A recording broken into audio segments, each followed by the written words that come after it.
Teman-teman, sekarang kita akan masuki chapter 3 dari novel yang berjudul Ternyata Pasienku Adalah Istri Kedua Suamiku, karya Ananda Zia. Sudut pandang Bram, pernikahan dengan Kemala. Flashback. Malam ini aku sedang makan bersama dengan Mami dan adik lelakiku satu-satunya, Rian. Tiba-tiba Mami bertanya padaku, "Bram, kamu kan sudah umur 28 tahun, sudah memegang perusahaan warisan papi pula. Apa kamu tidak ingin menikah?" tanya Mami. Mami pingin segera menimang cucu, sambungnya lagi. Aku memotong daging yang ada di piringku sambil melirik ke arah Mami dan Rian bergantian. Rian tampak asyik dengan makanannya dan tidak peduli dengan obrolan kami. Bram belum kepikiran, Mi. Enak sendiri dulu. Punya cewek apalagi istri itu ngeribetin. Apalagi kalau sifatnya menyek-menyek dan manja. Pasti bikin kesel. Bram ingin cari uang agar bisa buat Mami seneng dan menguliahkan Rian sampai wisuda, tukasku. Mami cemberut. "Mami cuma gak ingin usia yang semakin tua membuatmu nanti susah dapat keturunan, Bram," tukas Mami. "Mami juga ingin melihatmu bahagia. Jangan khawatir soal kerja. Kan kamu bisa membagi waktu kapan harus kerja dan kapan harus menemani istri," sambung Mami lagi. "Kalau Mas Bram gak mau kawin, biar aku yang kawin, Mi," celetuk Rian sambil tertawa. Aku mendelik padanya. "Bocah kemarin sore aja berlaga. Kuliah dulu yang bener, cari kerja yang mapan, baru kawin. Mau dikasih makan apa anak istri kamu nantian?" seruku menoyor kepala adikku. Adikku tergelak. Aku memandang wajah Mami. Keriput di wajahnya sudah begitu terlihat, dan aku ingin menuruti permintaan Mami. Tapi aku sedang tidak dekat dengan seorang cewek manapun. Rata-rata cewek yang mendekatiku karena limpahan harta yang kupunya. Bikin kesel. "Mi, Bram sedang tidak punya stok gadis. Coba Mami yang mencarikan. Siapapun itu akan Bram nikahin," sahutku. Mami ceria, matanya langsung berbinar-binar seperti balita yang mendapat sekeranjang permen kesukaannya. "Mami ada teman, Bram, pensiunan perusahaan pertambangan di Kalimantan. Sekarang pindah di kota ini. Dia punya anak perempuan, dokter yang cantik, solihah, dan sedang menempuh pendidikan spesialis obgyn. Apa kamu mau dikenalkan dengannya?" tanya Mami. "Teman Mami itu, Pak Pambudi, sedang mencarikan jodoh untuk anaknya," sambung Mami lagi. Aku mengangguk. "Everything for you, Mi. Aku mau dikenalin, asal itu pilihan Mami," jawabku. Dan disinilah aku, di rumah keluarga gadis yang hendak dijodohkan denganku. Namanya Kemala Sarasvati. Dia cantik, berhijab, dan sepertinya mandiri serta jauh dari kata menyek-menyek. Kami mengobrol cukup lama di ruang tamu, dan aku meminta waktu untuk berbincang dengan Kemala berdua di taman. "Mas Bram, kata papaku, kita ini sedang dijodohkan," ujar Kemala seraya duduk di gazebo taman belakang rumahnya. "Iya, memang kenapa? Apa kamu keberatan?" "Sebenarnya aku belum memikirkan pernikahan. Aku masih ingin kuliahku tuntas menjadi dokter kandungan dan memiliki klinik sendiri. Menyelamatkan banyak nyawa perempuan yang hamil dan melahirkan. Karena banyak dokter kandungan yang laki-laki membuat beberapa perempuan malu untuk memeriksakan diri," jawabnya menggantung.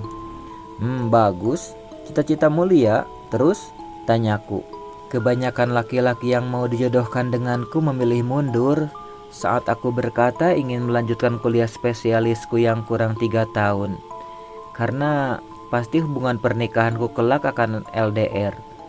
Dan mereka menolak dengan prinsipku yang ingin mengamalkan ilmu di masyarakat. Karena beberapa suami ingin istri yang standby di rumah terus dan bisa menyambut suami saat pulang kerja. Gimana menurutmu, Mas?" tanyanya. Wah, cocok ini. Aku juga sering keluar kota untuk bertemu klien. Tak ada masalah bagiku jika LDR sampai dia lulus. Terus setelah dia lulus kan bisa serumah. Kapan lagi aku menemukan wanita yang independen seperti dia? Batinku. Kemala, aku juga sering keluar kota untuk kemajuan perusahaan warisan papa. Jadi, aku tidak masalah jika kita LDR dulu.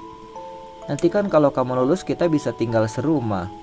Dan aku bangga banget jika kamu mandiri, bahkan ingin menolong sesama perempuan, jawabku. Kemala tersenyum dan berpikir sejenak. Tapi bagaimana soal cinta? Apa Mas mencintaiku? Kita baru kenal hari ini loh, tanyanya. Cinta urusan belakangan malah.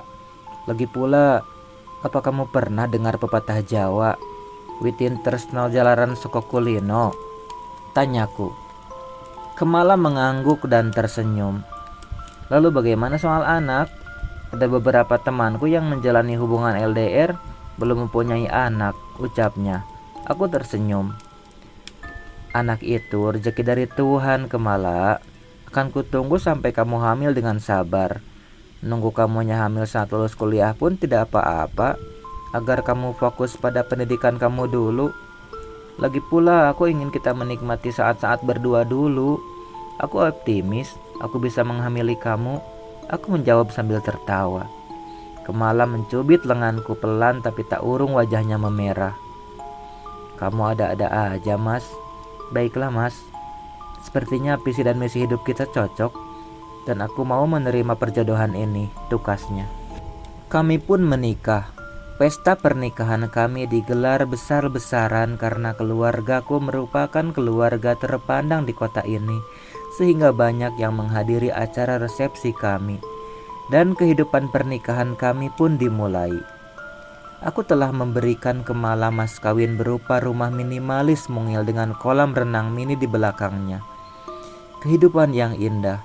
Kemala wanita independen yang tidak keberatan saat aku keluar kota untuk mencari investor dan developer. Aku pun tidak keberatan saat dia keluar kota untuk menyelesaikan skripsinya. Kehidupan percintaan kami mulus-mulus saja. Dia bisa mengimbangi gaya bercinta apapun yang aku mau. Kehidupanku memang sesempurna ini. Sampai 3 tahun kemudian, Kemala sudah lulus menjadi dokter spesialis kandungan dan aku membuatkannya klinik mungil yang berjarak 15 menit dari rumah kami. Kami semakin bahagia dan saling mencintai, walaupun kami belum juga dikaruniai momongan. Sampai suatu saat, Kemala sedang di kliniknya, Mami dan Rian datang berkunjung ke rumahku. Setelah berbasa-basi sejenak, akhirnya Mami mengatakan unek-uneknya, Bram, 5 tahun sudah kamu menikah. Kenapa kamu belum ngasih Mami cucu? Tanya Mami. Ya sabar Mi, belum rezeki. Tapi kami tetap berusaha kok. Lagi pula dulu Bram kasihan kalau Kemala hamil saat kuliah. Makanya selama ini kami santai saja, jawabku. Tapi Kemala sekarang sudah lulus kuliah spesialisnya kan? Kalian bisa serius untuk mempunyai momongan. Periksa dong kesuburan atau usaha bayi tabung gitu. Pasti Kemala lebih mengerti. Dia kan dokter kandungan, kata Mami. Iya Mi, setelah ini kami akan serius untuk mempunyai momongan, sahutku mantap. Saat Mami sudah pulang ke rumah, aku mengatakan permintaan Mami padanya, dan Kemala menyanggupinya. Bahkan Kemala mengajakku untuk memeriksakan kesuburanku dan kondisi rahimnya dengan USG 4 dimensi. Bahkan Kemala mengajakku untuk memeriksakan kesuburanku dan kondisi rahimnya dengan USG 4 dimensi, serta konsultasi pada profesor sekaligus pembimbing tesisnya saat masih kuliah dulu.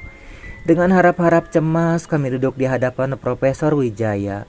Dengan tenang Profesor Wijaya memandang wajah kami bergantian, kemudian berkata, jadi hasil USG memperlihatkan bahwa uterus rahim Kemala